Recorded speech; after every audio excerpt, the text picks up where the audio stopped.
I don't know who you're talking about, but we're live now. From Toy Story. The female, like they had to. We always Oh. talk about how every single movie there's a love story to it, and I guess there was never that in Toy Story. So eventually the director was like, "We got to get Woody some buns, so just hit him with like a female Woody," because they don't talk about it in the show, but he was definitely tapping that.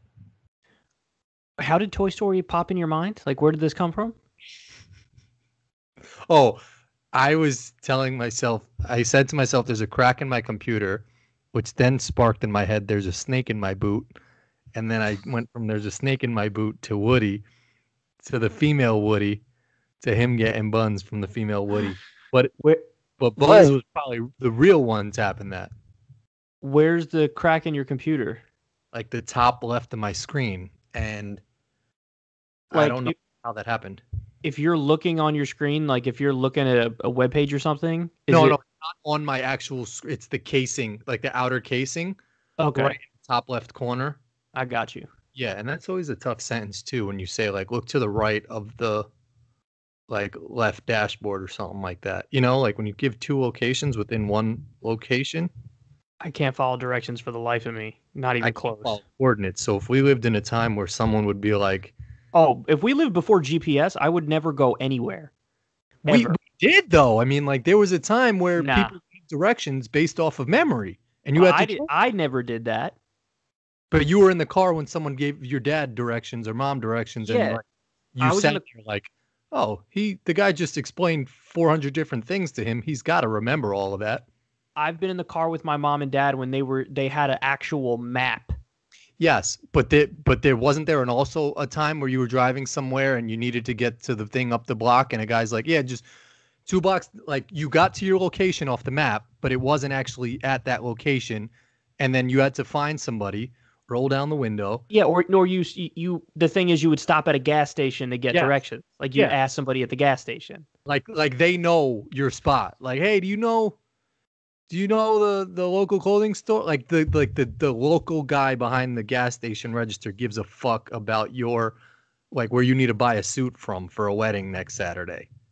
It's crazy though that our entire adult lives, like I never had to deal with that. We were just the right age to get GPSs. Like, but here's my thought processing around it, because I'm taking myself back to like an 8-year-old Corin, where my dad would be in the car. We get to whatever he mapped out, you know, on an actual like thing that was in his glove box, take it out, find wherever he needs to go, gets there. It's not the actual location, so you got to stop and ask somebody. Then they say 2 blocks down, you'll see a store on your left. You know, that's not the store. When you get there, you make a right. After you make that right, you go down like 3 blocks. You'll see a guy on the corner. He's always there. Don't worry. He's always there. He's fine. Make a left there. That's the road, but go down to like a 1/4 mile more, and then the building will be on the right-hand side. And they tell you like once, and then you can maybe get clarification on like the end half of what they asked you, but you can't ask them to repeat that shit again, because 1, they probably couldn't do it the same way. And then 2, you just got to like you have to remember all that information. And me as an 8-year-old is just like, my dad got that. There's no way he just does not understand the directions that the guy. He just told him everything. He told him stop signs. He told him a green light. Like, I feel like in my experience, my dad would have been like, all right, got it. And then he'd drive and we get like halfway to it and he'd be like, I got to stop and ask somebody again. I think that's most of the case. Like most of the times, I think that's what happened. Is it's universal. First person right? who takes you to a second person, and you just keep finding the people that move. It's like playing golf.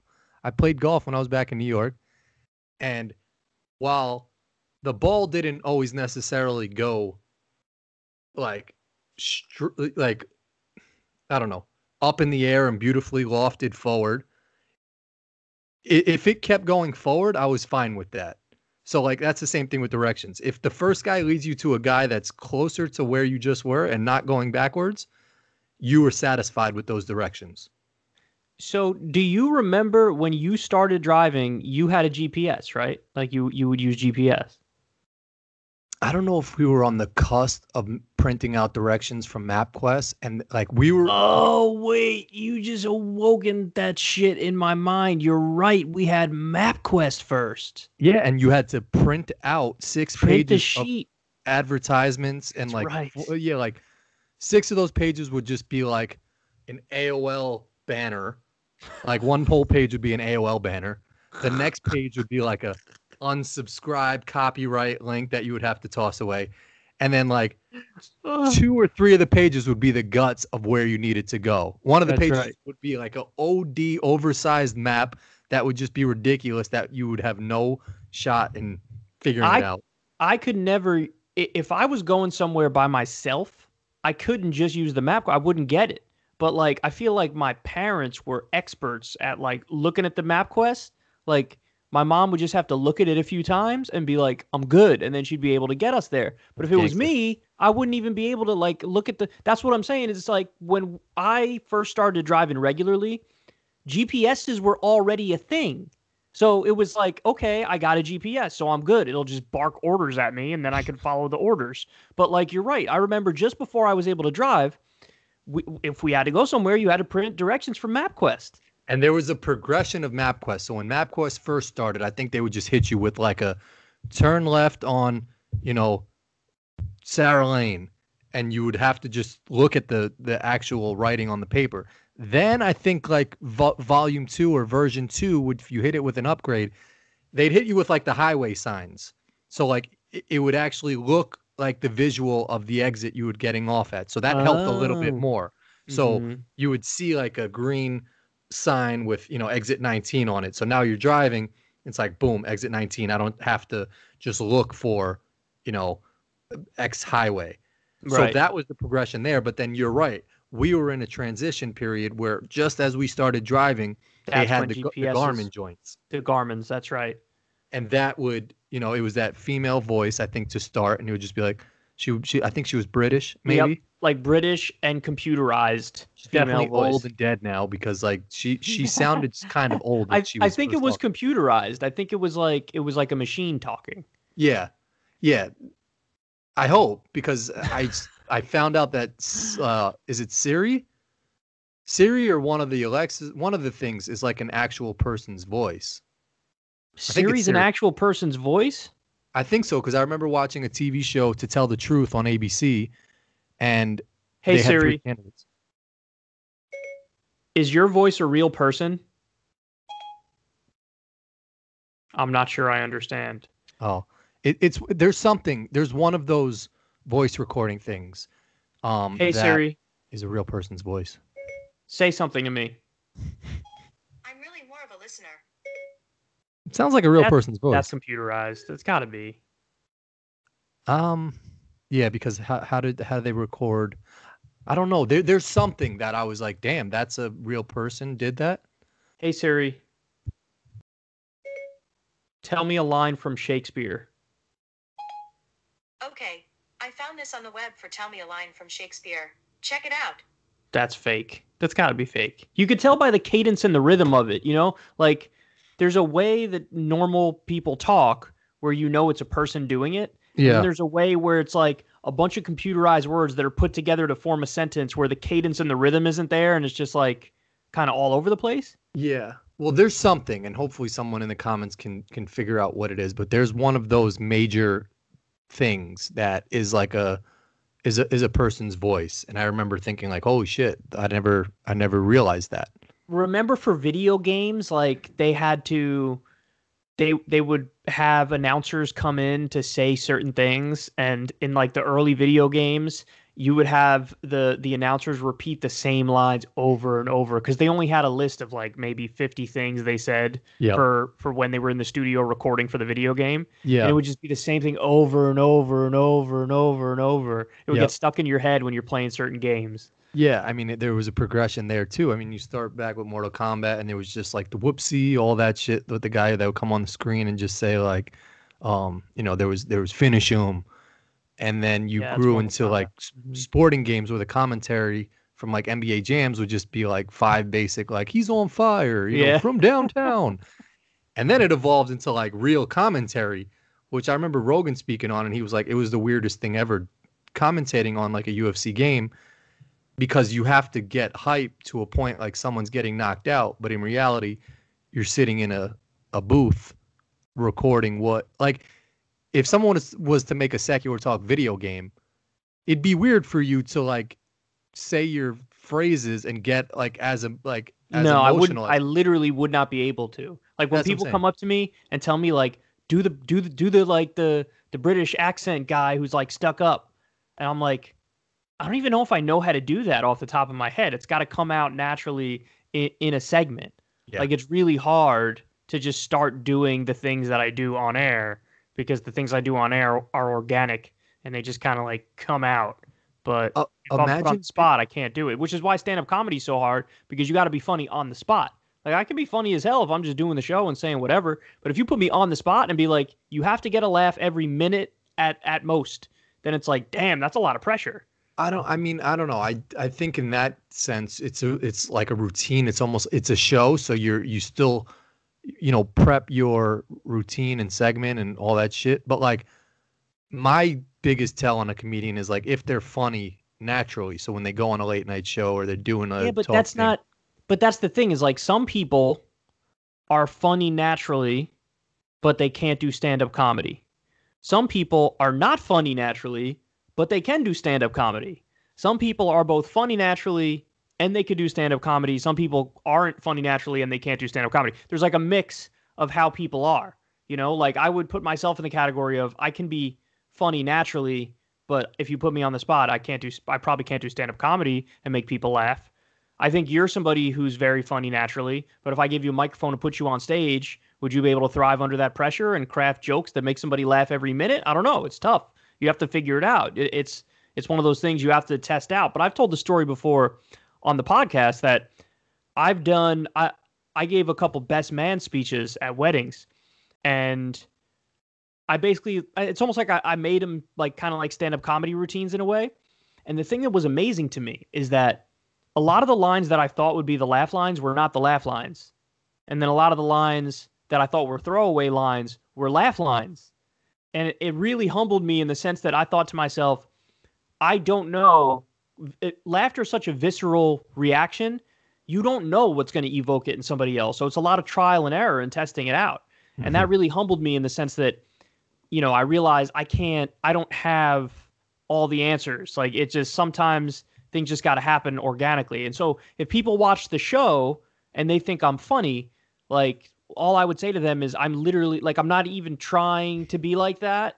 It just kind of happens because that's just the nature of whatever I'm talking about, whatever mood I'm in, and all this stuff has to come together in order for it to work. And that's kind of crazy about comedy. But it's like anything else. It's like love, like in order to fall in love, there's no like recipe. If I follow this, it's like, no, it has to actually just like organically happen. Everything's got to come together. Yeah. And then you're like, oh, wow, look, it happened. Yeah, no, I agree with that a million percent. It's, if you try to force something, you can tell that it's forced and just won't work. And yeah, it's tough. It has to happen organically. And I think some of the like best moments happen also, when you're not expecting it. And when it goes to like Twitter or like even just conversationally, you trying to connect with someone, but you don't know what's going to click, what isn't going to click. Like I have to look at social media a lot for work, and you try to find like the best posting times when you get the most engagement, this and that. But like at the end of the day, people are going to find whatever they want to find, and they'll find what they like in it, what they don't like in it, regardless of when you post it, when you say it, how you say it. It's just a matter of, I don't know, like doing it with just a purpose of genuinely wanting to do something and not looking for like a result to get out of it. Yeah, like brands want to make it a science. They want it to be a science. Like every day, post at 2:00. It's got to be 2 sentences long. It's got to say this, this, and this. And it's like, you're right. You can't, if you try to boil it down to just a science, you're going to miss. There's no way. It's also like, it's also an art. It's got to be an art. There's got to be something organic to it, real to it, You got to tap into something. I was just having this conversation the other day with somebody about Trump, because we went back and we looked at, remember when Trump was doing a debate with Hillary, and in it she said something like, well, it's good nobody with the temperament that you have, has a position of power or is the president. And then he responded, because you'd be in jail. And the audience, even though they're told like you got to be quiet, like this is a a debate and just keep it quiet, we want to make it seem like there's almost no crowd here, they still exploded and were like, oh. And so like we watched that back, and I was like, the reason why this is so good is because it did come off as like casual, kind of off the cuff, firing, nonchalant, but also the timing was perfect. Like it was like in, out, you know what I mean? Yep. It was like in, out. It just so it gets your attention just right, and it just hits you and then out. And it's like, oh, that's because sometimes people tend to think too much about the timing, which then messes up the timing, or they drone on. And it's like, then you're killing it. And that was honestly one of the problems with Hillary, is that it's almost like she was overcoached and like too uptight, not enough off the cuff. Yeah, I mean, like, I think relatable content is the biggest thing that works with people, because it's like like they put themselves in that situation where they say like, she left herself right open like there. I could throw in a little jab, and then it just takes you back to like when you're in elementary school or something, and you just want to get like that line in to get a reaction from everybody, because it just makes you feel good, and that goes to whatever you're doing. I think at the end of the day, you just want to make people feel good. I think Trump wants to make himself feel good, and that's probably why he said that comment. But you like being relatable, I think, is something that is important to whatever the fuck we're talking about. I don't even know what we're talking about. The thing that creeps me out is the opposite, when people like something that's not at all relatable. That's what creeps me out. You know what I mean? What? Like Big Bang Theory, the show The Big Bang Theory. Like, it's so fake. And there was a video that went viral of, here's what The Big Bang Theory looks like without the laugh track. Yeah. And it was just so bad. Yeah, but what I think is like what we don't like when you tell me someone would come up to you and be like, you say the British accent, and we'd be like, why would someone even ask that? Like, to someone, that's their shit. Like, they really enjoy seeing you say the British accent. But like, I get that. Well, I don't get the Big Bang Theory. I don't get content that's fake that somehow makes it. You know what I mean? Like, if it's fake and it made it, it's like, it's like there was a glitch in the Matrix, and they made it with something that wasn't supposed to make it. Like, there's all these YouTube channels that are just so insanely popular, and the content is like, how did this become popular? One of them's like a dude always gets bitten by like poisonous snakes or spiders or something. Like, that's the whole point of the channel, and it's got like 17 million subscribers. And I'm like, what is, or the whole category of like the makeup girls. Like, I get it if you're into makeup and like you want to learn about it, you know what I mean? But some of them got these personalities that are just so OD bubbly fake, and I'm like, who can watch this? There is an audience for everything, and that's what's like so surprising about like just the evolution of time, because like you look at different eras and go back eras, everything was just like, it was just so small. It was like, you gotta love rock and roll for this era, you gotta love the blues for this era, you gotta love I don't know, rap for this era. But like now it's just like you could love whatever the fuck you want, and it's good in that sense. But in the other sense, you just get the weirdest shit. Like I spoke about, like people are into the ASMR, and it's just like, at first I thought that was sexual. When I first like heard that people liked it, I was like, damn, so people are beating off to people like whispering and making noises and shit. I mean, it kind of is. No, it's not. People just like to relax with it. They do, but there's definitely a lot of sexual shit going on with that ASMR. Like, like my understanding is that people, they like it when people get close to the mic and they whisper. Yeah, it's like me that I just talked like Mike Tyson for a second, like my tongue went in the back of my mouth. And they like it when you make certain noises like this. See, like to me, this shit makes me mad uncomfortable. Like I feel very uncomfortable too. I don't know why I'm doing ASMR right now. yeah, I like yeah. Yeah, so yeah, the fact that I never first I was like, oh, that's got to be sexual, but then it turns out it wasn't sexual. I was like, what? But here's a question: what percentage of people have a freaky ass kink? Because I feel like as I've gotten older, that number keeps rising in my head. Like at some point, I would have said maybe like 1% of people got a freaky ass kink. Now I'm thinking 15%, 20% of people. Yeah, You know what probably I mean? as you get older and as you start to realize that you've got less, time left on this planet, you're more prone to trying weird things. I think I'm in a good spot where I'm just comfortable doing everything I status don't. quo. I don't think I buy that with age, because I think you kind of your kinks are almost set in a way. Like people always know what they're into. You always knew what you were into. Like when you literally first became an adult and went through puberty, it'd be like, okay, are boob guy or ass guy? You know what I mean? Yeah, Like everybody but there's always a knew. difference between boob guy and ass guy, and then there's the what school is the guy from? Where he's the president? He was the president of, and his wife was sleeping with the pool boy.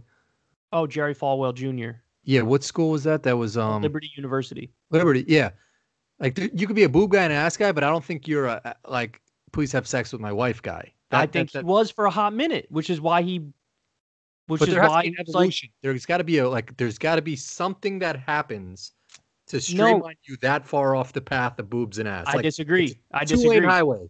No, I disagree. I think that basically from when he was sexually mature, that was always something he was into. I think he is an exception to the rule. I just think that like No, once a cuck, always a cuck. You don't like dabble in being a cuck. Like you're always a cuck if you're a cuck. Like you always were into that. And I'm not saying that to put him down. I'm not saying that to be disrespectful. I'm saying that like he knew that's what he was into from the very beginning. And like maybe him and his wife only got around to having the conversation about it like 4 years into their marriage or something. But the whole time he was thinking like, damn, I really wish I could watch somebody screw my wife.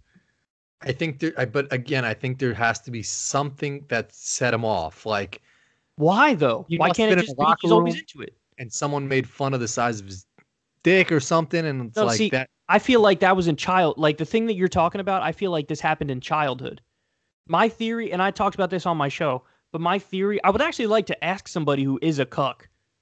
Like my theory on it is Cuck is a person who likes to watch someone have sex with their wife. yes, that's what a cuck is.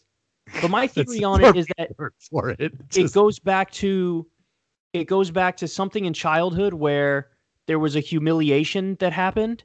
Yeah. And so they get off with feeling that humiliation feeling. And like, so, but I would like to ask, I'm curious if my theory is correct, because if that's the case, then yes, Jerry Falwell Jr. feels humiliated when somebody's screwing his wife, but that's also a sexual turn on for him. You know what I mean? So, but I think that happened more in childhood. Like he had some experience in childhood where those feelings made him react a certain way. And like that became his thing. But in the same way that you kind of always know if you're a boob guy or an ass guy or whatever, like go talk to a feet guy. A feet guy will be like, yeah, I always knew I liked feet. You know, go talk to a gay person. They'll be like, yeah, I always knew I liked the same sex. Like there are these things that they just are what they are. Now, did they come from biology or did they come from experiences that happened when you were very young? That's the debatable part. But what I do think is it's kind of set in stone. And he always knew that he liked watching other people have sex with the people he was with. Even back before he was married, he wanted somebody to screw his girlfriend, I bet. Yeah. I don't think stuff like that is biological, because I think like I don't know, it's just it would be weird if every person is born like if it got that specific into things people were into, and like it turns out that you found out like if we could dig into the brain and when a baby's born it's like boom, this little trait right here is gonna he likes to take monkey wrenches and put it in his nose while he, like it's just too specific to like feel like that's, something that happens biologically. Yes. So, all right. So let me respond to that because that's a good point, and I feel like that's an objection a lot of people have, and that you might be right. Here's what I think the guy's name is Chris Ryan says. He was on Joe Rogan's podcast a bunch. He's like a sex researcher. He wrote a book called like Sex at Dawn. Definitely something weird going on with him. For sure. But he'd probably admit it. He's very open and honest about all this stuff. But he says, I think his theory expands to pretty much everything sexually. That like all of your sexual, all of the things that you're into sexually develop during your formative years. So in other words, the whole idea of like, you're born that way, that's not the case. So like something happened in your developmental years that gave you these things that you're into, whatever they may be. And so you're saying Lady Gaga's whole song, Baby I Was Born This Way, is all a lie? Well, maybe. But like, here's the thing. That doesn't mean, because a lot of people will hear that and then they'll think, oh, then it's a choice. No, he's not saying it's a choice. He's not saying that like, if you're gay, you could choose to be straight or vice versa. What he's saying is instead of it being hardwired in your head when you were born, it is something that developed in your formative years, but it's still kind of rock solid and set. You know what I mean? So like, but I think that's the debate that's interesting, is where do we actually get this stuff from? Are you born that way, or was it developed when you were young? My gut reaction for most of this stuff is born that way. Like I just feel like there's a spark that's loose. Like I tend to agree with you that I think people are born with whatever quirkiness they have. But you're saying for weird things, there's something that's loose. Yes. And as long as it's not illegal, to them it may not be weird. Like what do we classify as weird? Like that's what I'm saying. Is like there's all these weird kinks out there, but it's just what people are into. Exactly. If anything, I have sympathy for people who have weird kinks, because it's hard. Imagine they're in a relationship with somebody and they love the person loves them back. And then like, you got to fast forward. They're like 7 months into a relationship. And then homeboy's got to be like, listen, I'm going to lay down. I need you to shit on my chest. Yeah. I mean, that's a thing. There are dudes out there who are like, that's my thing. I mean, you get into a relationship and have to learn tons of different things about people. Like, I mean, like skydiving or rock climbing, like all different hobbies that I guess are acceptable. We just put this like unacceptable stigmatism to things that I guess we don't hear about that often. By the way, the example I just gave, I don't know if you heard this, but Odell Beckham Jr., there's accusations that's what he's into. People shitting on his chest? Yeah, there was this podcast with these girls who look straight up like just ratchet as hell, right? And they were like, tell the story. And one of them was like, should I tell it? I don't want to catch a lawsuit or something. And then she was like, Odell Beckham Jr. is into people shitting. And she was telling a story like, oh, I shit for him and I recorded it and I was trying to make it look sexy and I was like dancing and I sent it to him. And then she was talking about how like he wanted her to shit on him. Oh, yeah. See, I mean, like, for him because I'm like, damn, this is the whole world knows now that this is his thing. But at the end of the day, as weird and like as disgusting on the surface as that is, to him, that's what I'm saying. That's not. That's the point. If that's what he's into. My point is, to him, that's like, that's what's up. Yeah. I love this. So like the same way we say like we won't judge someone for whatever drugs they want to use, for whatever, they want to do to their bodies with tattoos and this and that. Why do we judge someone when it comes to like, why did the Liberty guy get so much like blowback? Well, him because he's a hypocrite. That's why he got a lot of blowback, is because his dad and this Christian fundamentalist belief system, all they do is judge other people, and all they do is judge gay people, and they say you can't be gay, you shouldn't be gay, you got to live a life that's not based in sin. So like they're always judging everybody else. And that's why everybody was like, oh, I see. So you get to be a cuck and watch your wife cheat on you, which is a sin. But other people, so that's why people were going after him. But yeah, apart from the hypocrisy angle, of course I defended him because it's like the other thing that pissed me off actually is in that story, the dude who was doing it willingly started playing the victim. And I was like, you're not a victim. Like you wanted to do it. He was telling the story as if like, as if he was wronged. It's like, no, she walked up to you when you were out and asked you if you wanted to hit it. And you were like, hell yeah, I want to hit it. And then you kept hitting it for like a year, multiple years. So you can't tell me you were hitting it this whole time and enjoying it. And afterwards you're like, I can't believe they did this. Shut the fuck up. Shut up. Yeah. But then again, people can have the argument of like, he was a pool boy.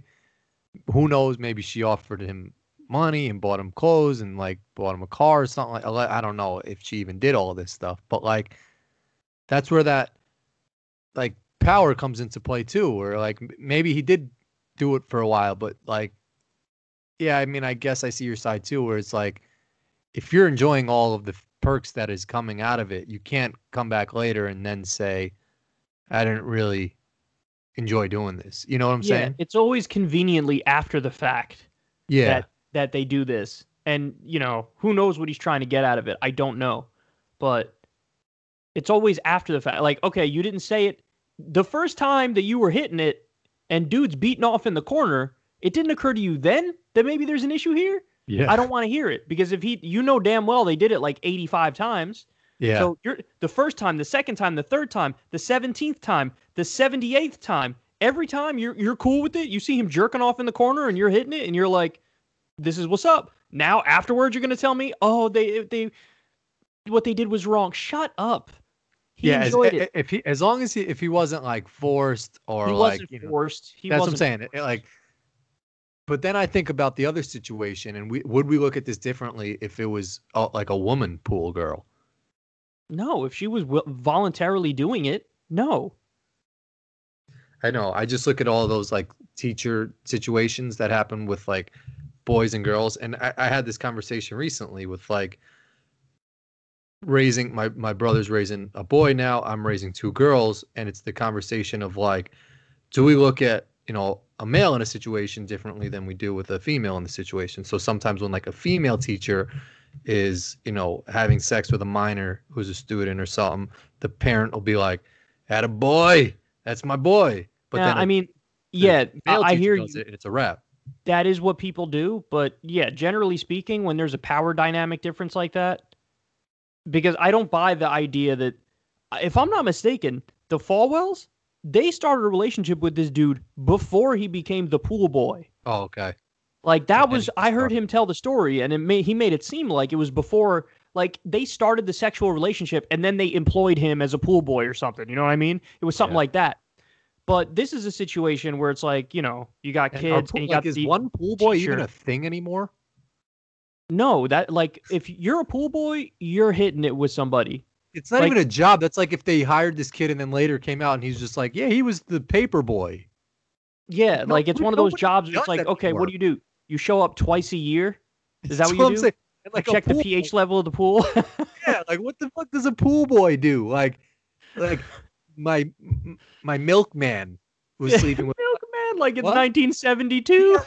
Yeah, like say the guy was working on your house for a summer or something. Like have a better story than the pool boy. It's just like pool boy. So like ridiculous. And his name is John Carlo, which sounds like the story is too perfect. They're screwing the pool boy. His name is John Carlo, and he looks like he's a smooth dude. Yeah, I can't just the pool boy profession. I feel like something that's a little outdated. Yeah, for sure. But anyway, to get back to the point, whenever there's a power dynamic, it's messed up. Like, yes, I think you could have those nuanced discussions about if you're a 14 or 15-year-old dude and there's like a 30-year-old hot teacher who wants to do you and you're down. Is that categorically different than if it's a woman, than if it's a girl?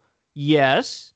But that doesn't mean that one is right and one is wrong. It's still both wrong because there's the power dynamic difference. And whenever you got that power dynamic difference, it's almost like it could be coercive by definition. You know what I mean? Because what happens if you don't agree to it? oh, well, then there can be punishment and there could be, you know, dock you points on a test, hold you back, like whatever it might be. Whenever you're introducing that power dynamic, you're introducing the possibility or even maybe the guarantee of some level of coercion, which is not okay. But having said that, I'm not one of the people to be like let's not have that nuanced discussion about 15-year-old boy versus 15-year-old girl. You know what I mean? Like I still think you could say there are differences and even the reaction of like a 15-year-old boy versus a 15-year-old girl, like I could easily imagine a 15-year-old boy being like, "Hell yeah, I wanted to do this." You know what I mean? But that coercive angle and that power dynamic is something that I feel like that's why people try to avoid it. That's why there are rules against it. That's why it's a difficult thing to have, like, you know, what are you going to do? You're going to have like a boss, for example, and somebody who works under them. Like, you know, Molly was saying this the other day. We were talking about this. And she was like, yeah, so what happens? So then somebody else could say, hey, I would have gotten a promotion if I was the one who was next in line to get the promotion. But the boss gave it to this person. Why? Because they're screwing. You know what I mean? Yeah. So that poisons the whole workplace if that happens. So you got to avoid that situation by any means necessary. Yeah. Yeah. It's a weird spot. I think the way society looks at, you know, male versus female is interesting because there's definitely something there.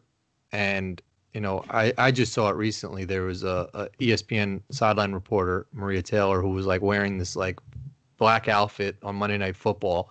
And it was this like douchey commentator in Chicago who commented on whatever she was wearing, and it like wrong comments, said like, I don't even want like, and it's just something that would never happen with a guy's wardrobe, you know. And it goes to like the, you know, presidential debates where like Hillary would get criticized in whatever she's wearing, and then Bernie just shows up in the same suit every single day, like. And I don't know, going back to what I was saying about raising two girls, it's like if I had a boy, would I think differently in coddling her and showing her love if she hit her knee or something like that? And I don't know where that gets taught by parents or just picked up from society, or it just if might it's be how something you ingrained are. in. Yeah. With the guy, you might be like, go get him, champ. With her, you might be like, I'm going to be protective. Yeah. You know what I mean? Like, I feel like that's a very common reaction from dads. It's you know, the guy's like your little go-getter, you know, go get him, champ. Like, you got this. And you kind of encourage a little boy to like go out there in the world and, you know, get what you want and be aggressive and assertive and everything. But with a girl, it's almost like you don't want anybody to hurt her. Yeah. So you're like, I'm going to be extra protective. And in some ways that might even lead to like coddling and being overprotective. So it's tough. It's tough. And I don't know. I'm not a parent, so I don't know. You'd obviously know better than me. Like, what if those are your innate feelings? Do you fight them to try to make it equal? Do you try to, you know, have that go get them attitude for the girls too? Or, you know, or do you, some people probably would be protective, not just to the girls, but maybe some people are protective of the boys. I'd imagine like the mother-son dynamic. I'd imagine that in the same way the dad might be like, go get him, champ, the mom might be very protective of the boy. You know what I mean? Yeah. Yeah. No, so there's, point. Yeah, I mean, balancing there. Yeah. You'd have to just talk to parents and see how they feel, catch them in a moment of honesty as to how they feel about the boys versus the girls. Because, yeah, there's, you know, I'm sure there's differences for a lot of people, and for other people, they probably treat them both the same. But, you know, in general, as a parent, I'm sure it's just unconditional love is basically the connecting tissue for everybody, you know? Yeah. And then it goes back to what you're saying with like comedians. If you try to put on this act of something that is not natural, where you're trying to like maybe let your daughter go out and get the, you know, like beat up more like a boy or whatnot, it would just come across and fuck up everything even more, because it's not your natural instinct of whatever you're just naturally going to do. Yeah. I mean, I'm not a parent, but in my mind, I feel like the only thing that's important for kids to thrive is that unconditional love. Yeah. You know, You could disagree on tactics outside of that. You could disagree on how much you want to be a disciplinarian versus not. But like, as long as that's there, I feel like that's the key ingredient where some kid's going to do okay versus not going to do okay. Talk to the people for 2 minutes. I got to take a piss real quick. My bad. Okay. What did I want to talk about? Oh, I don't know. Trump said something about a Philly cheesesteak. I don't know what he said. But if you are in Philadelphia, I think not Geno's, the one across the state, Pat's is way better than Geno's. So if if he was in Philly, maybe he was in Philly doing something with a cheesesteak. I hope he went to Pat's, but he probably went to Geno's because I think Geno's has been known to be a little bit more racist. And speaking to that point, I was walking around my neighborhood and you start seeing people putting those Trump things on their grass. And it's like the same neighbors that every day I'm walking around the neighborhood and it's like I'll say hi to them and I say, they give me a smile. They've got kids playing in their yard and they seem, totally fine. But now that I see that in their grass, it changed my perception of them. And like I almost get angry. And like, should I be angry? Because I think at the end of the day, we all talk to our neighbors and we all are in agreement, like, hey, we live near each other, let's all be friends type of thing. But when you see something like that and you have such strong opinions about a person that you don't like Donald Trump, it makes you think where their values are. And I don't know, should you get that deep into that with your neighbors or should it just be high level? So I don't know. I'll let you guys take that. Culvertail mocktail. What's that? What's the mocktail thing everybody's talking about? Like a Cobbitable mocktail? I have no idea what you're talking about. Isn't there? What's like the bomb type thing that people always talk about? The what thing? Like one of the wildfires started with it, a Mavitail mocktail or something. I literally have I've never heard that in my life. Oh, if I say it correctly, a Mavitail. It's all like, I know is a gender reveal party led to one of the fires. Yes, but there was another guy that they just let out of prison who started a wildfire with like this Molotov cocktail. Yes. What did I? I said Jesus like Colatail Christ. mocktail. I just reversed them. I was like, "What's a mocktail? I never heard of a mocktail before." Wait, so what is it again? Sorry. Molotov cocktail. So why is it is it a drink? It's a drink that you light the thing and then it explodes. Okay, because they said he started a wildfire with one of those. People are idiots, man. You know what I was saying when you walked away? What's that? So I'm I always walk around my neighborhood, whether it's just like a leisurely walk or I'll go for a run. And just recently, I've started seeing more Trump like banner sign things in people's. Really? Yeah, and I say hi to all my neighbors, and I'll give them a wave, and their kids are playing, I'll smile or whatnot.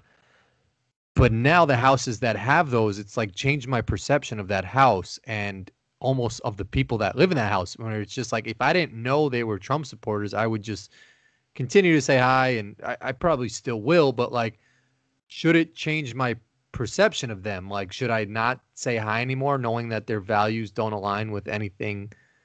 Like we sort of have this agreement when we live in a neighborhood that like we're all going to be friends. We all live close to each other. We all know, you all have to park on the same street, look for the same spots. But where should my almost like fuck you mentality kick in? Like, should it not kick in? Should I just keep being happy and smiling and saying hi to a guy who I probably know is a racist if like they are supporting fucking Donald Trump? I mean, we all know people who are conservative or who are Republicans. Yeah. And, my general approach is to talk to them and treat them like anybody else, but not do anything extra or, you don't want to like start problems with people, you know? Like there's no point in. I know, And but it's like at some point, like, so they're going above and beyond to put out there that they support Trump, you know, whereas like there's other houses on the block that like have like, you know, like a Black Lives Matter, science is real, water is needed sign. And I'm just like, that's what's up. I fuck with that house a lot. And like, if they were outside, I would try to spark up a conversation with them. But that Mhm. Trump person sees that sign and they're probably like pissed that they put that out there, you know, like, so it's like, it's just weird how I have one reaction that's so positive towards someone being proactive to put out what they want in like a Black Lives Matter sign. But then when someone is, you know, just as passionate on the other side to put out what they believe in, I'm like, fuck that person. Well, I mean, you ideologically agree with one, you ideologically disagree with the other. So it's not weird that you'd have that like kind of natural reaction. It's just a matter of what you want to do with those feelings. In my mind, like there are people in my family who are conservative. What do? I generally try to avoid talking politics with them, Yeah. but I just treat them like anybody else. Bro, imagine if you walked around and for everybody in the country, there was like an index card stapled to their forehead that had their worst beliefs or the worst things they ever said written on it. It's a wrap. We're all done. That's what I'm saying. We're all done. So I feel like everybody's got to have a little bit of humility. Like, yes, we have to keep fighting for the positive change that we want to see. And we should never give up that fight and never stop trying to convince people to move in our direction. But also, everybody needs to be humble in the sense that we weren't all born like Noam Chomsky, where we like, you know, we're already like fully enlightened and have these amazing political beliefs. Nobody's, you know, almost nobody's like that. We've all said stupid things. We've all done stupid things. So yes, it's a lot harder to get over it when you see almost somebody rubbing in your face like I'm a Trump person or whatever. I agree. But at the end of the day, all you got to do is like either not really talk to them, not really get into it with them, or to the extent that there is any conversation, just a friendly wave and, hey, how's it going? How are the kids? And then you move on. You know what I mean? I guess. And you know what's also surprising to me? And I saw this because we drove to New York and then drove back. You always see, and this is what scares me about the election a little bit too, to be completely honest with you. The people who support Trump, like really support Trump, like they're putting like bumper stickers on their car. When I'm driving through Pennsylvania, Ohio, Indiana, on the highway that like there's houses like out on the actual highway. They like put up fucking big banners of like Trump, Pence, and Make America Great and all this shit. And it's like,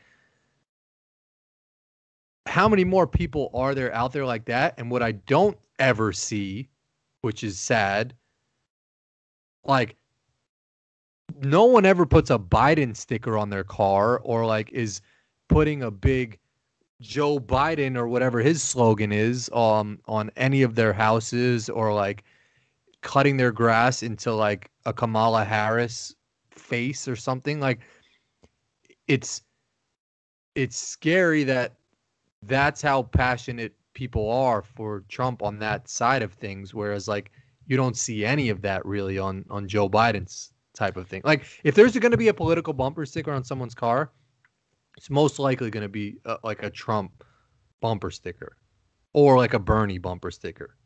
So that's true.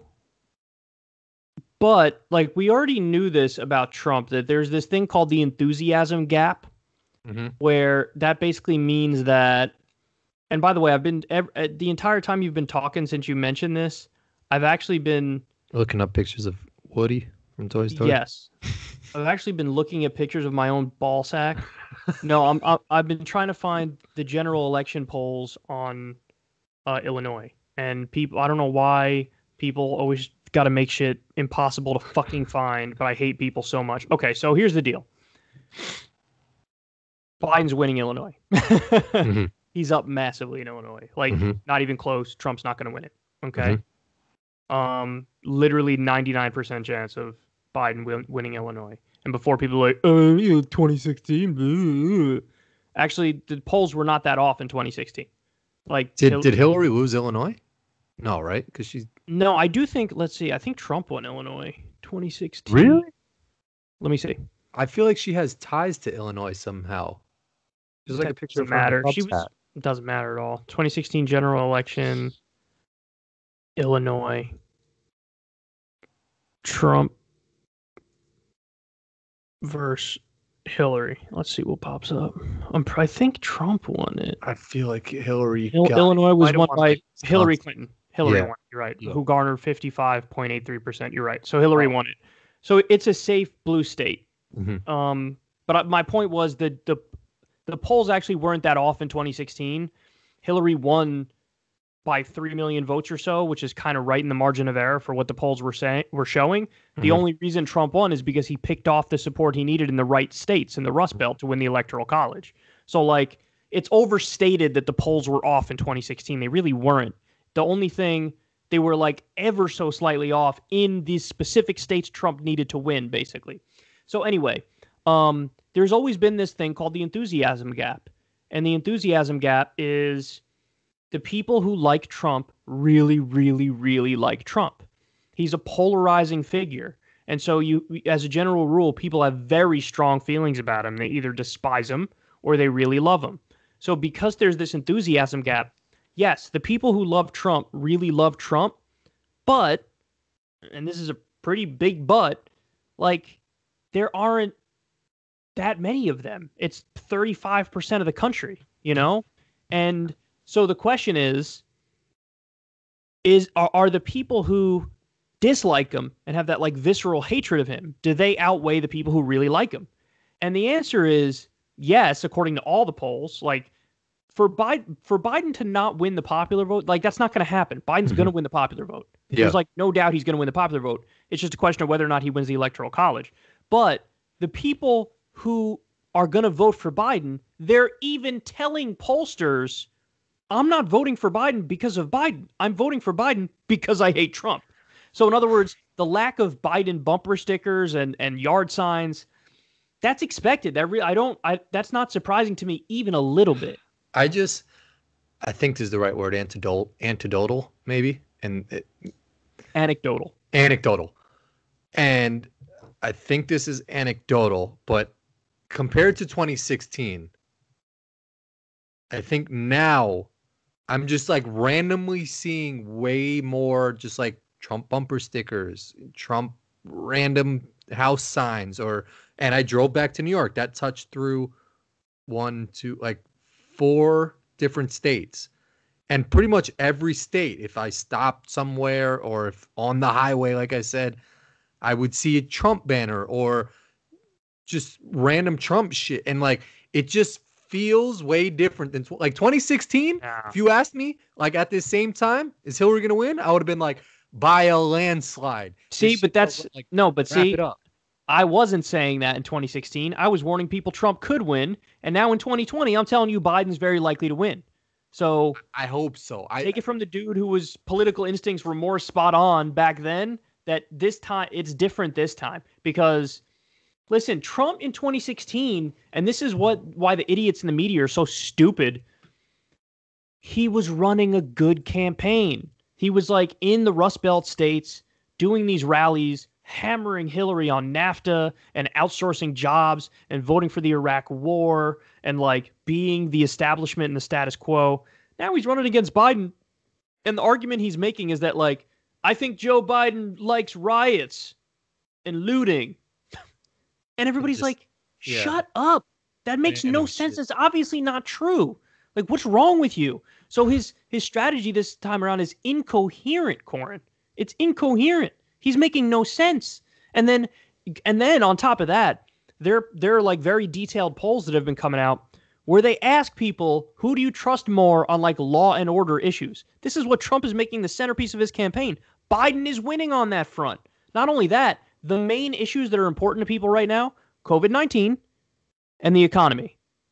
And Biden is crushing Trump on COVID-19, crushing him. Like, he's not, you got to understand something. 200,000 Americans, more than 200,000 Americans are going to be dead by election day. You know how hard it is if you're the incumbent president to override the fact that 200,000 Americans die? How many 9/11s is that? What, did 3,000 people die on 9/11? Somebody do the math on that real quick. Are you kidding me? And then on top of that, the economy, I was covering a poll from NPR on my show the other day. 46% of the country is having, quote, serious financial problems because of COVID. Half the country is having serious financial problems. You think in a country where half the country is barely being able to pay the bills, if they're able to pay them at all, they're going to vote for the incumbent? No, they're going to want change. They don't care if it's a ham sandwich running against Trump at this point. People are going to want change. So it's not, I'm telling you that he's not in a good, at this point, Trump needs a miracle. Nobody has been this, Biden has been up consistently on Trump every step of the way more than, like, there were some polls when it was Trump versus Hillary where it would be like a national poll where it's like Trump +2. And you'd be like, oh, he's up in a poll. And there were like a handful of them, like maybe 3 or 4 different times he was up like a little bit. And it was always within the margin of error, but it was like, it was like a little flash where it was like, this shit could happen. But with Biden, he's been up the entire time. The closest Trump has gotten is within like 2 or 3 points. Not a single poll has had him up at any step of the way. That has never happened in modern American history. That's never happened. So we're talking about a situation where I honestly believe that people, it's almost like they were so scarred by 2016 that they're expecting the same thing to happen again. Like, oh, Hillary was up most of the time and she lost. And so now people are feeling like, oh, it'll be the same thing for Biden. The evidence is not there yet, man. For Trump to win, he needs to win every single debate and crush Biden in every single debate.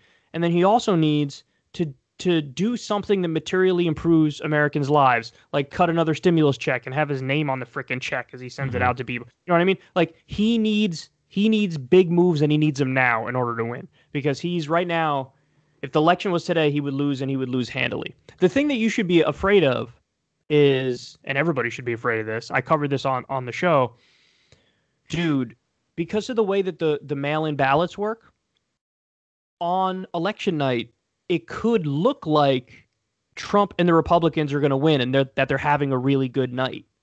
But throughout the course of the week, as all the mail-in votes get counted, Biden will overtake him. So I hope, I mean, it could be the same situation as what happened in the Democratic primary where, like, the results, like, are they still tallying the results in Nevada or wherever the fuck, or Iowa? Was it the Iowa caucus? Yes. I think they're still tallying. They're still stuck Iowa, at 17%. Iowa was the worst. But That's what I'm yeah, saying. They'll just be like, nope, they the call results it are the done. red mirage scenario where, because Republicans are more likely to vote on election day. And so it's going to look like the Republicans do well, but then Democrats are more likely to do the mail-in voting. And so as it gets tallied up over the week, it could flip from Trump to Biden. But if Trump is up big on election day, he'll just go out there and declare victory. That's what I'm saying. It's going to be an absolute shit show because it's definitely going to be a shit show no matter what happens, for sure. That is scary to think about, because going back to that Iowa caucus thing, like, and that's what Buttigieg did. It was like, he didn't officially win, but he came out and was like, I won that shit. And people were That's like, right. You won that shit? And CNN was like, he won that shit. And then it was like, did he win that shit? I thought Bernie won that shit. And then, like, I guess he just won that shit. Like, I don't even know what the final thing was, you know, like, and it's a matter of, it's going to come down to the media, I guess. And they're idiots. They're not going to know this scenario that I'm laying out for you. This scenario of like, hey, on election night, it's going to look like the Republicans did better than they ended up doing. By the way, this happened in the last election in 2018. On election night, it looked like the Democrats won by a little bit. They didn't have a great night, but they won by a little bit. By the time the week was over and all the mail-in ballots were counted, the Democrats won in a landslide. But the narrative on election night was not that. The narrative on election night was like, oh, Democrats had an okay night. Look at Al Gore. I mean, like, he won that shit.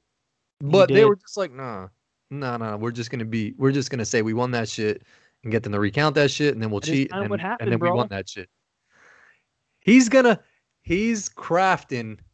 some shit right now. Listen. it's going to be bad because even in 2012, when Mitt Romney lost, Trump was on Twitter calling for revolution. He was like, we can't allow this, take our country back, revolution. This is when he didn't even like Mitt Romney, and he was saying this when Mitt Romney lost. Imagine he feels like it's getting stolen from him. He's already setting the table to say it's fraud. Basically, this is what he does. Anytime it's something he doesn't like it's fake, it's fraudulent, mail-in ballots are fake. Why does he want to see the country burn? Like, I don't get, and I didn't really see this clip, and this is how I've been approaching Trump lately, and actually even prior to lately, which is longer than lately. The same way people approach like social media is like, I'm not going to go on social media and let that shit, like hinder my mood. And like, I'm not going to go on there and waste my time. That's what I'm saying. And you probably feel you get a sense of like, just like freedom. You're not watered down by just gobblegash and a picture of an Instagram model or some shit. Gobblegash? Yeah, I don't know. It worked though. It kind of worked. That shit kind of worked. I'm gonna start saying that from now on. Gobblegash. I'm gonna write that down. I do that with Trump. Like, well, I still go on social media and like my mood changes when I see, someone getting shot or whatever the case may be. But with Trump, I just disregard that he's even there as a president, and I feel better. I kind of feel better because I don't know what the fuck's going on with him. But I did see, he was like sitting in front of like the California wildfire photo, and he was just like, it'll get colder. I don't know why he just literally wants to see this country burn to the ground. Like, I don't, it's kind of fascinating. It'll get colder to see.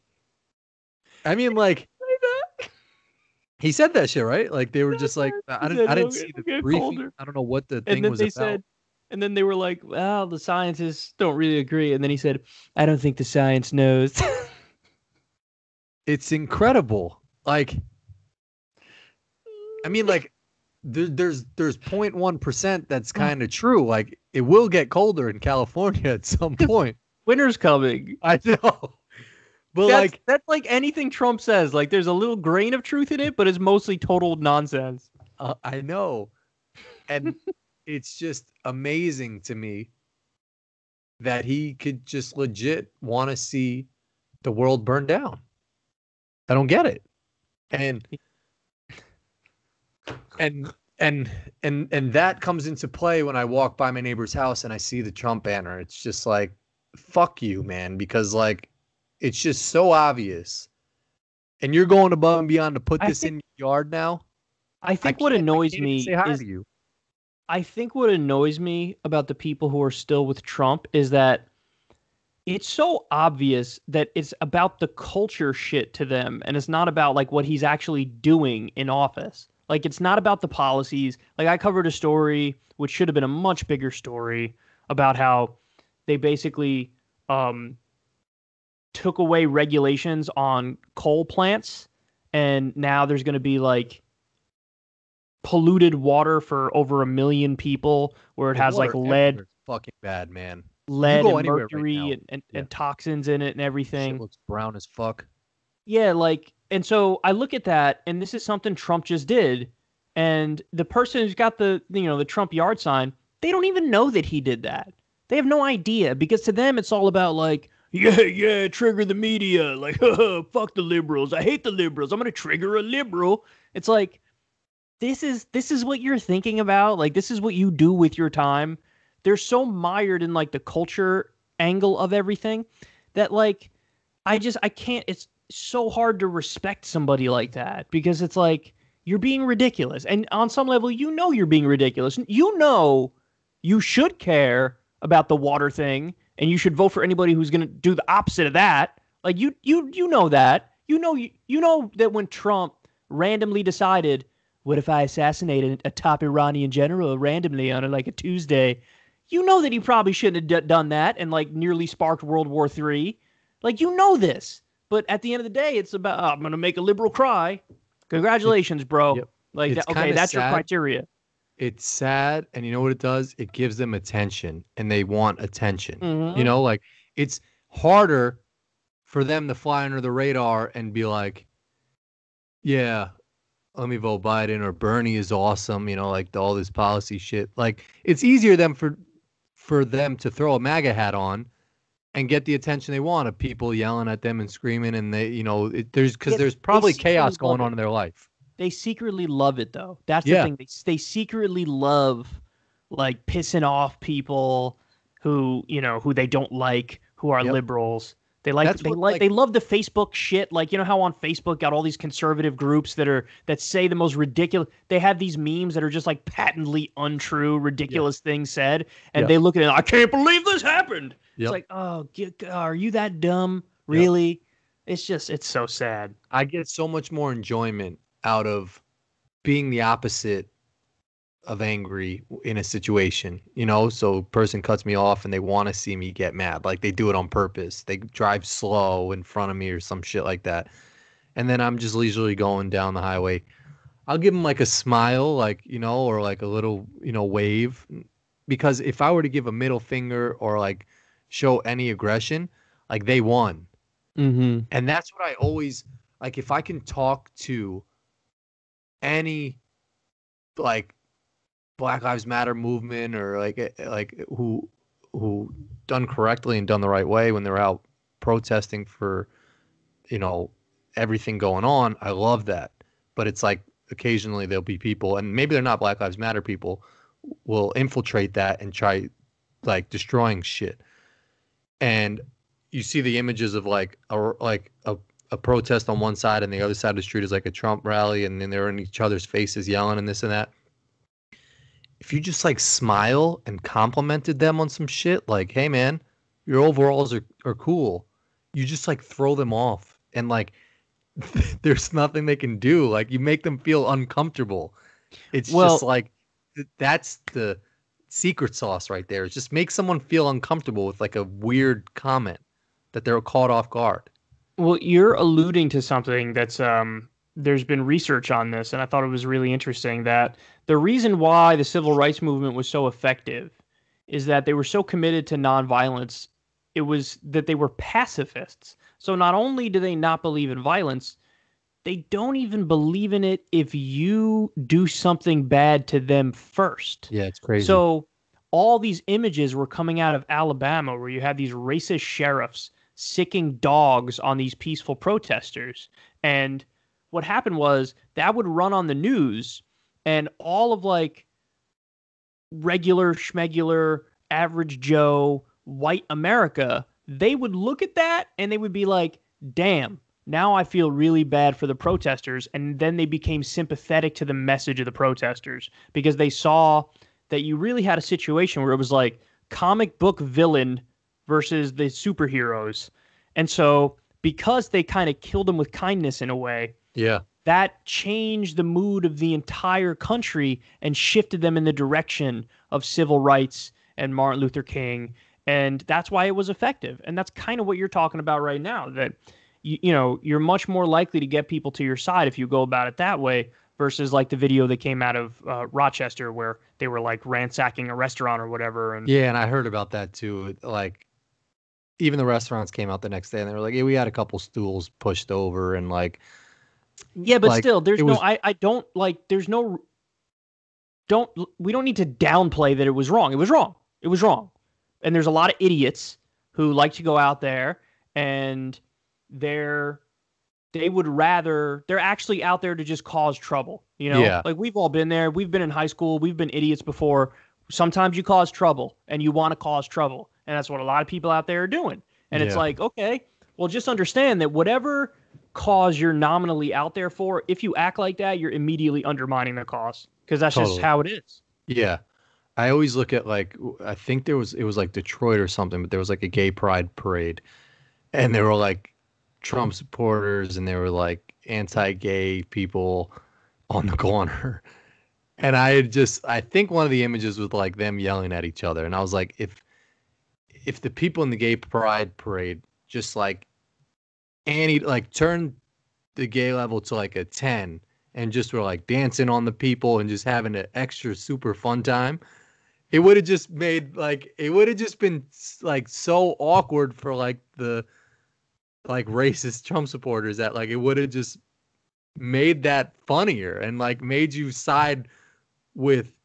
I mean, you hopefully were siding with the gay pride parade already and not the people protesting it. But like once you start arguing and going back and forth, it's just like, oh, why? You know? Yeah, for sure. One of the things that's getting me super nervous is when you do see these standoffs, though, in the streets. Like when you had in Portland, you had this like caravan of 400 trucks of Trump people come in to. Oh, I didn't see that. You didn't see that? They were No. like trying to stand up to the Black Lives Matter and Antifa people. But like obviously they're there to cause trouble also and just 100%. pour fuel on the fire. Yeah. And so you had standoffs between Trump people and like BLM people, and that's why you got, some people died. Some people died. There was an Antifa guy who killed a Trump guy, and then then the U.S. Marshals came in and murdered the Antifa guy. And I don't know if you saw the video of Trump. I didn't Trump see was like anything. you should consider yourself lucky that you didn't hear about all this stuff because it's terrifying. And Trump was out there. He was giving an interview and he said something like, "You need retribution. I told people we're going to handle it, and then we went in there and we handled it." And this is the president talking about U.S. Marshals murdering somebody who, according to some reports, he didn't have a weapon and he wasn't aggressive. They just killed him on like some retribution stuff. So this is what's happening in the streets now, and I think it's really scary to see. But I don't even think we would be in this place if it wasn't for everything that's happened, like COVID, and then the economy totally tanking, people having no hope, feeling like there's no hope. Like that's definitely one of the main reasons why so many people are out there. It's not just racial justice is a big part of it with all the videos of terrible things happening.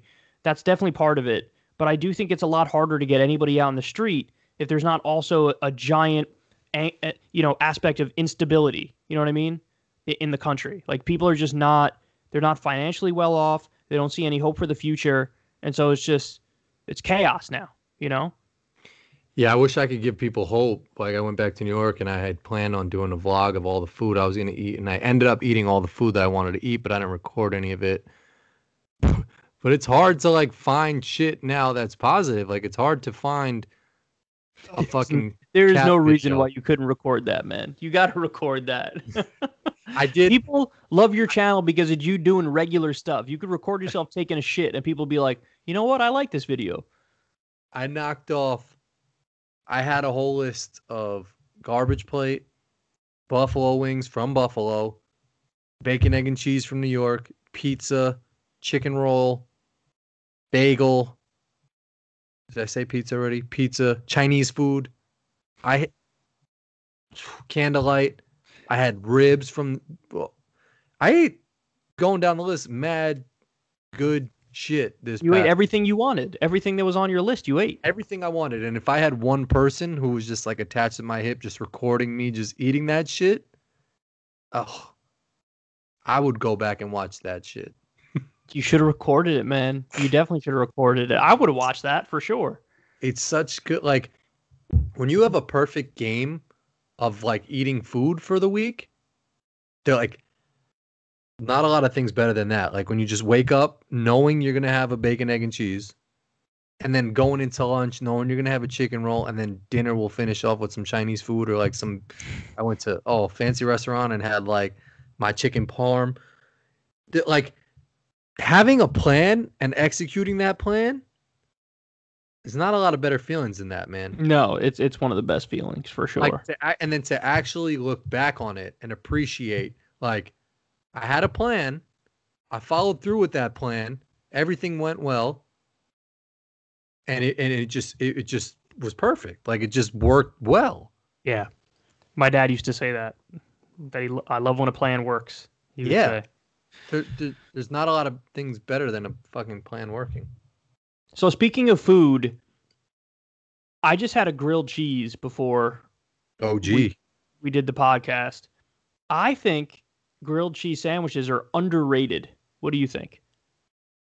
No, they're rated correctly. They're rated correctly? Yeah.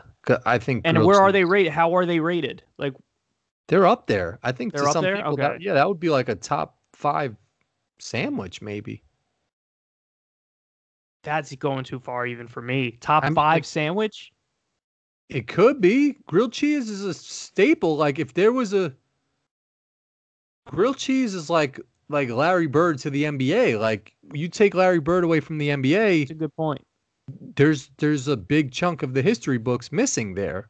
That's actually a really good point. Grilled cheese is like you come home from school, mom doesn't have anything really to cook up for you. Like grilled cheese is like on the what's in my brain. Let me throw out some peanut butter and jelly grilled cheese or that's why I love it. I love it because it's one of those things where it's like, damn, I don't have anything, but I can make a grilled cheese though. If you buy a house and you don't have any groceries, there's bread and cheese in that bitch already. Like in your cabinet, there's some slices of bread stuck under some shit, or maybe even just a loaf of bread that they left behind. That's still good. And there's cheese in your fridge, like in one of the drawer. Like somehow it's not you in never your, bought it, but it's there somehow. It's in one of those drawers, like the drawers. If people use the drawers correctly, yep. You got I the think cheese there's in there. I think there's a vegetable drawer, like for lettuce and shit. Then there's a is it poultry where it's like deli meats and all that shit. I guess I don't know. And then there's a long shit on the bottom where you put cheeses. Yeah, and the other thing that's great is you could have any kind of cheese with it. Like there's all these cheeses. Like you could have American cheese, you could have Swiss cheese. Yeah. You know, you could have cheddar. If I'm a cheese company, I'm looking to do a collaboration with a refrigerator. Like your fridge should come with cheese in that bitch. Because even if you're lactose intolerant, like me, what do I always say, Corin? What do I always say? Mildly lactose intolerant? Yeah. That's not a thing. If any duty comes out of your ass from eating cheese as a direct correlation, no, you're lactose intolerant. There's no it's not like eating fucking buffalo wings. There's no mild, medium, hot.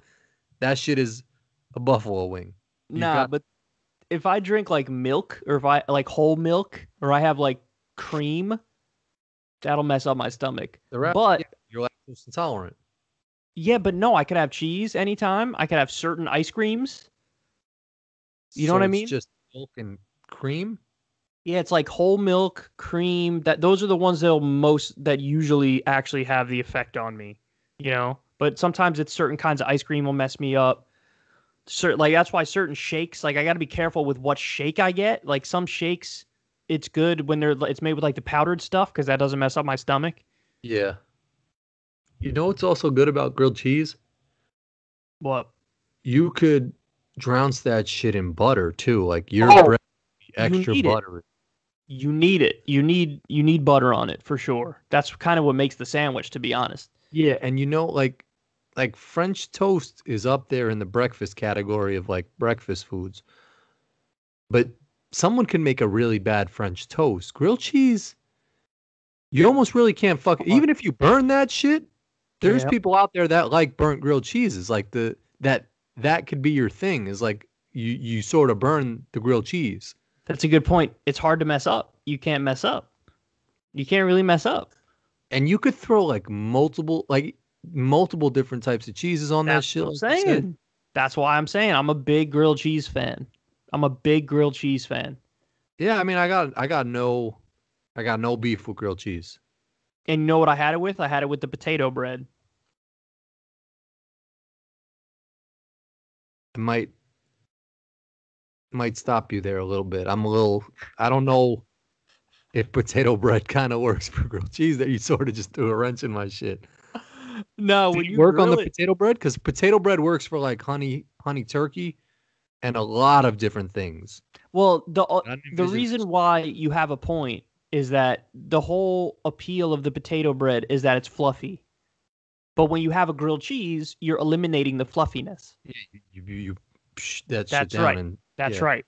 Now, I'm happy to report, though, it was banging. Like, it's still good. Yes, I eliminated the fluffiness because I had to grill the grilled cheese. But even without the fluffiness, the potato bread is delicious. Kind of tight. You told me that you had that shit on potato bread. In your mind, what was it, like Wonder Bread I had it with? Yeah, just bread. I didn't even think what type of bread. Like, just like they have that honey wheat bread and it comes in that brown bag. Yeah, that stuff is okay. That honey wheat, I like that. Potato bread is specific to me to It's my favorite bread, though. I feel like I'm it- very likely to if I'm getting bread, which is not always a guarantee I get it, but if I get it, it's going to be the potato bread. yeah, potato bread comes to play. I mean, Because I don't want to roll the dice on other breads, you know? yeah, no, I mean you could sway me on it, but if you like you telling me you had it with potato bread throws a wrench into my shit a little bit. I'm a little like I'm confused. I also had it now. with Swiss cheese. Yeah, I mean that's fine. Like any cheese, that shit just gets melted in the butter and it just tastes good. Yeah, see, I had a cheese curd for the first time. the hell is that? In Wisconsin. It's like it's almost just like how do I explain this? You know how Walters has like their cones, the potato cones, and Yeah, it's in like it's in like that golden brown like puffiness. Yep. It's like that with no inner potato, but like cheese sort of built into that brownie puffiness. That's probably delicious, no? It was banging. Yeah, that And it sounds was good. from Wisconsin, like Wisconsin cheese. Like That's the cheese place. That's their shit. That's the cheese place. That's what they make there. And it was from a spot called Mars Cheese Castle. So it's like just keeps going down even better. Like they keep going down the shit of like you're in Wisconsin, cheese, boom, check, banging. We're gonna take you to Mars Cheese Castle, where we specifically specialize in cheese, check, and then put that shit in like a crusty old burner, which anywhere makes food 100 Yeah. times better. Oh, definitely. I've never had a cheese curd, but I definitely would have it after The this older, conversation. the nastier, the more disgusting your grill, your fryer, your The better it is, for the sure. better it is. I told you the best chicken fingers I ever had. They like never clean the thing ever. Never clean the fryer. Which is weird because if you do that with your dishes at home, you'll just get mad bugs and nastiness and your Disgusting. fucking cabinets and grease and disgustingness. So so why is it cool at like a major restaurant? I'm not gonna question it, bro. See that like I don't like thinking about like I eat meat. I don't like thinking about what it is because if I you know. do, then you don't want to eat meat. You know? I'm gonna try that one on Molly when she's like, "You left the dishes out." And be like, "Nah, the food's gonna taste fucking banging tomorrow, because I'm just letting the pan just marinate in all the juices from today." She will tell you, shut the hell up. Like I'm not changing my underwear because it's got all my ass and like dick juices from the day before, so it's gonna fit me nicer tomorrow if I just put it back on. No, she'll be like, I'm leaving you now. All right, before we wrap it up, tell everybody that your new hobby is golf. Oh yeah, I mean, I played back in New York. I played 9 holes. I enjoyed it because So wait, you got to explain. Like you never really played golf before. Never. Like, this wasn't a hobby of yours. no, I But might have went out one time like way back in the day, and I think by the 13th hole I was like just over it. so what made you want to get back into it? What I don't was know, it the exactly? quarantine, it was like the only sport to really do something outside, and Happened with a lot of people, man. A lot of people had that same feeling. yeah, Where they were like, damn, I just want to do something. And golf's one of the things where you feel safe for sure because you're outside and you're away from people, Yep. but you're still doing something, you know? yeah. And I was just looking for like a mental release, and that allowed me to like just hit the ball, and if it was a good So- shot, felt good. First, you went to the range, right? Yeah. hmm So And- you went to the range. What would you go like once every 2 weeks or something? You went something like that. Yeah. For a Once a while there, week. you might have gone like once a week for a little bit. Yeah, once a week, maybe for like 2 weeks. And then after that turned into like a bi-weekly, and then slowly just I stopped going. But I don't know, I have a good sense of like how to hit the ball straight. And to your point, less is more. And that is like the mindset I've tried to approach every time I tee up the ball. It's just like just smoothly go through this shit and the ball will just go forward. And that's what my boy said when we played, was just like, you just hit the ball, goes straight, Yeah. So Corin visited New York. He came back to New York, and him and I went to the golf range together. And yeah, like I feel like the lesson that stuck with me when talking about distance is most people when they want to hit the ball further, they speed up their body trying to like go after the ball, but your body moves faster, everything moves faster except the club head, which is like the thing that you actually need to speed up. So yeah, the thing that I was telling you on the range is to get more distance, it's almost like you just need like a medium grip pressure, and then you got to like just hinge your wrists on the way back and then just release it through. Like release it. You know what I mean? Like let the club head go. Like let it go. And yeah, I remember I had hit balls with you like once previously years ago, and you were way better this time. You hit the ball really well when we were at the range, especially for somebody who never really plays, you know? And you have potential for sure. And then you told me you played with somebody else like a few days later or whatever, and you said you hit the ball pretty straight and you were happy with it. Yeah. So yeah, it's one of those things where if you have $10 or $15, I would recommend to people go to the range and hit some golf balls and you'll feel good. It actually does.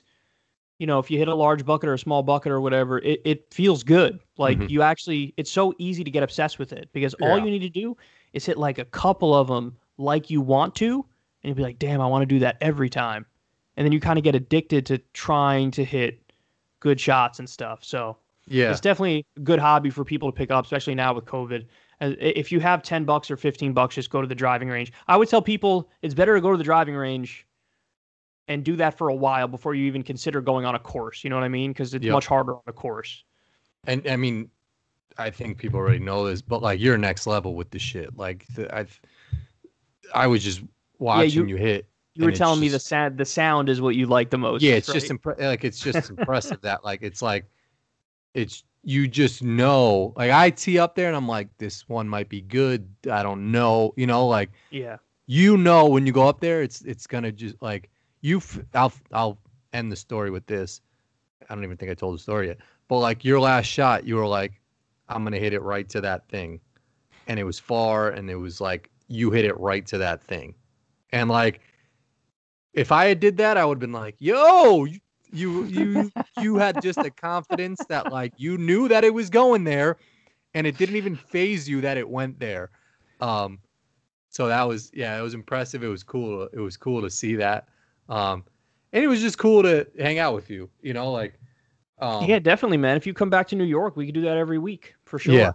It's, you know, and what I would say in response to that, because I mean, when you get obsessed with golf and you hit a lot of golf balls, like that happens.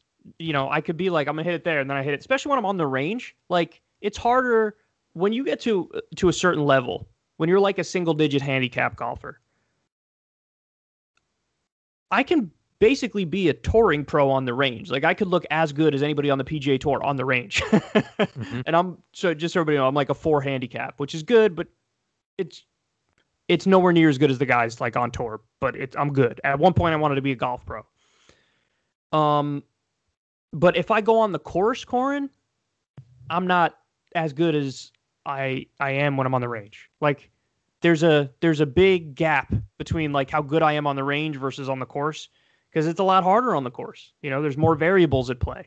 But yeah, like I wish I could do that on the course where I'm like, I'm gonna hit it right there, and then I hit it right there. That would be amazing. Then I would be on the PGA Tour. But let me. Do you feel the same thing like when you do your show? Is it like you're at the driving range, or is it like you're on the fairway on the first tee? Well, for my show, like I actually am like technically a professional talker. That's what I do. So I'm much better at that than I am at golf. Like golf, I'm good. So it's you on the driving range? Yes. Yeah. Like as good as I am on the driving range, yes. That's as good as I am when I'm doing my show. I'm not, me doing my show is not like me on the golf course, because I'm much better at my show than I am when I'm on the golf course. And there's not any real like variables, you know, that there are on a golf course. Like, you know what you're gonna do at the driving range. You have a plan. You're prepared with your golf clubs to I would describe it as this. On the driving range, I could just kind of let it flow Yeah. and get into a groove. Because also on the driving range, you're hitting shot after shot after shot after shot. And so, like, if I hit it, let's say I hit it offline, I can adjust a little bit in between shots. Yeah. Like, okay, I hit that one to the right. I left the club face a little open. Let me feel a little bit more release into the ball. And then I hit it straight. So, like, I can adjust shot to shot to shot because I'm rapid fire the whole time. When you're on the course, you're not rapid fire. You got to hit a shot. It's going to take 3.5 minutes to get to the ball. Yeah. Then you got to wait for the green to clear. Then you hit again. It's 10 minutes in between shots. So Yeah. you don't have that consistency with it. So, yes, when I'm on the driving range, you're flowing. You know, you could just kind of, like, you almost tap into the zone. You're in the zone. And you could just keep going. You know, you know the feeling. You're playing basketball. You get hot. You hit like 3 threes. You come down for the fourth one. Heat check. Make it. You're like, oh, I'm hot right now. Yeah. Yes, that's what you could tap into on the range. And that it's more comparable when I do my show. It's more comparable to that versus on the golf course where it's harder. It's harder on the golf course. You know? Totally. But it's a hobby that I highly recommend to people, and I'm happy that Corin has kind of gotten into it. It's funny because I feel like this happened with a lot of people now, Cor. Our friend Henry has gotten into golf now. And he's doing well like you are. My cousin, who never really played before, is getting into it, and he's got potential too. Like, all you guys got potential. And it's one of those things where, because now we're at the age where it's like, you can't do some OD physical stuff. You know what I mean? You don't want your back to go out, and then you can't play with your little girls. Yeah. I run a mile. I do 30 push-ups. I do 30 sit-ups. And it's like not even crossing my mind to do any weight shit anymore because it's like I've never been the type to like throw a fucking shit ton of weight on and like potentially blow my back out. It's just like, even back in the day, it's like, why? You know, like just do something to feel good. Why do you have to like push your body to like a extreme threshold? Like some people thrive on that shit. Like I listen to David Blaine and he's like, I got to sit in ice for 15 hours. And then, you know, I tell myself 15 hours, but I'm really going to go to 30 hours. And it's just like, why? Why just not have a sitting there for an hour or something like a cold tub? Yeah. So, I mean, my point is this is the old man hobby. Like this is because you can play this until you die. That's what makes it so great. And the way golf works is they have tees, like they got the pros tees, which are all the way back. And they got the men's tees in front of that. And you go all the way down. They got junior tees, senior tees, like all the way at the front. And it's like, you could play this until you die. And so people are out there, 80 years old and they love it. And, it's a good hobby to pick up. So anyway, if you guys got extra $10 to spend per week, go to the golf range and hit some shots and you'll feel better. So that concludes the wonderful Kyle and Corin show. You got anything else you want to share with these lovely people? No, I don't know. We were gone for a while there, but one of the reasons why is because you were in New York. Yeah. I had a good trip, man. It was nice to get away, man, because, the quarantine is just trapped. It was great to have you back here. So, let me ask you, when you come back here, does it feel like I'm going home, or does it feel like I'm going to New York? Like, what's the feeling? It feels like I'm going home because it's like I'm going to my house and like I'm not in my actual room anymore, but I'm pulling up to the same spot I pulled up to in high school. But it's nice. It's nice to see family, especially now with like the COVID, like it broke up the, same old routine of every day here. It was a good trip and it's important. We drove, so like I said, you stop at rest stops, and I think New York has done a great job. Everybody had masks on downstate, but you go upstate by Rochester, you still see some people without. Definitely New York City, Westchester area, everybody's masked Everybody. Everybody. And even out here in Illinois, sometimes you see people without one or whatnot. But yeah, like stopping at rest stops, and people got the mask on, and it's just crazy to see other people, I don't know. Yeah. It's a long drive too. You how many hours is it? 10 to Rochester and then 5 more to 10 and a half to Rochester and then 5 more to Westchester. Down to Westchester. Yeah, it's a beast, but I don't mind driving. beast it out. And I can't listen to my music. I had to listen to Dora the Explorer soundtrack the whole fucking time. So it's like, wait, so you couldn't even put in your torture. own headphones while they're listening to something else? My phone, I have the Apple Music. So Molly doesn't get like the Dora soundtrack and Daniel Tiger and all that shit. So I got to put my phone on. So you had It to was listen to like that the whole way? Yeah, it was almost like some torture shit. Like I felt like I was like in like a military infiltration shit. Like if they have someone held captive and they want to get information out of them, like just put the Dora soundtrack on, like repeat. It's like 13 songs.